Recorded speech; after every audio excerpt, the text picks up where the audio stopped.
आदरणीय जोरदार टाळ्यांच्या गजरामध्ये त्यांचे शतशः आभार या ठिकाणी व्यक्त करीत आहेत. एक चांगलं व्यक्तिमत्व आपण पाहतोय.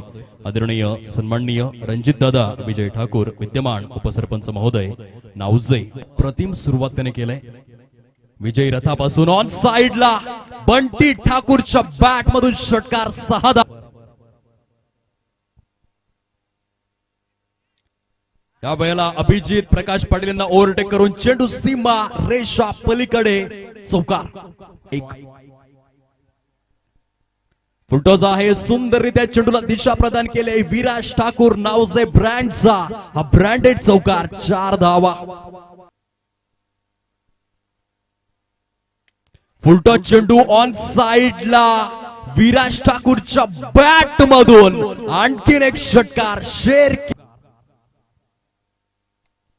फुलटॉस चेंडू अपसाइडला सजवला गेलाय. वाईडिश लॉंग ऑफ झोन मध्ये निर्जन स्थळी जाऊन आदळलेला चेंडू 2 धावा अगदी लिलया रीतीने परिपूर्ण करतायत फलंदाज. 5 षटकांचा